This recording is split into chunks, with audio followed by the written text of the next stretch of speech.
ख़वातीन हज़रात, पिछली वीडियो की गुफ्तगू को आगे बढ़ाते हुए, जब कोई मुल्क डिफ़ॉल्ट करता है या बैंकरप्ट होता है तो आसान अल्फाज में इसका मतलब होता है कि हुकूमत ने कर्ज़ लिया था लेकिन अब वो वक्त पर वापस नहीं कर सकती।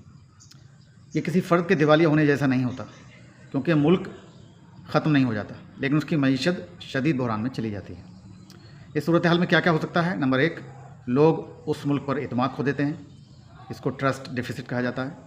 बिल्कुल ऐसा ही है कि एक शख्स ने दूसरे शख्स को कर्ज़ दिया लेकिन कर्ज़दार ने वापस नहीं किया, तो क्या वो दोबारा उस शख्स को कर्ज़ देगा? शायद नहीं। ममालिक की सतह पर भी ऐसा ही कुछ होता है, जैसे बैंक कर्ज़ देना बंद कर देते हैं, सरमायाकार अपना पैसा निकाल लेते हैं, नया कर्ज़ महंगा हो जाता है यानी इंटरेस्ट रेट बढ़ सकता है। दूसरा, मुल्क की करेंसी की वैल्यू गिर जाती है। क्रेडिटर्स लोग सोचते हैं ये मुल्क मुश्किल में है, इसलिए वो इस मुल्क की करेंसी को बेचना शुरू कर देते हैं और नतीजा करेंसी की कीमत गिर जाती है। बाहर से आने वाली चीज़ें महंगी हो जाती हैं, मसलन पेट्रोल महंगा, खाना महंगा, दवाइयाँ महंगी। इन चीज़ों का असर बराह रास्त आम आदमी पर पड़ता है। तीसरा, बैंक भी मुश्किल में आ जाते हैं। बैंक अक्सर हुकूमत को कर्ज़ देते हैं। अगर हुकूमत कहे कि हम कर्ज़ वापस नहीं कर सकते तो बैंक का पैसा फंस जाता है।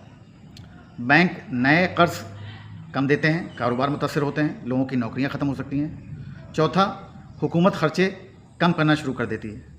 जब कोई कर्ज़ देने को तैयार नहीं होता तो हुकूमत अखराजात कम करने के बारे में सोचने लगती है और कई सेक्टर्स में कमी कर सकती है, जैसे तनख्वाहें कम हो सकती हैं, सब्सिडी, सेहत पर ख़र्च कम हो सकता है, तालीम और तरक्याती मंसूबों पर असर पड़ सकता है। इसका भी असर बराह रास्त आवाम पर पड़ता है। पाँचवां, मुश्किलात बढ़ जाती हैं क्योंकि उसके बाद आमतौर पर हर चीज़ महंगी हो जाती है। खुराक या ईंधन की कमी हो सकती है, बेरोज़गारी बढ़ सकती है, एहतजाज और बदअमनी हो सकती है। फिर मुल्क क्या करता है? आमतौर पर वो कर्ज़ देने वालों से बात करता है, जैसे हमें मज़ीद वक्त चाहिए, या सूद कम कर दिया जाए, या कुछ कर्ज़ माफ़ कर दिया जाए। इसे कर्ज़ की नई शराइत तय करना यानी डेट रीस्ट्रक्चरिंग कहते हैं। कभी कभी IMF जैसे इदारे हंगामी कर्ज़ भी देते हैं।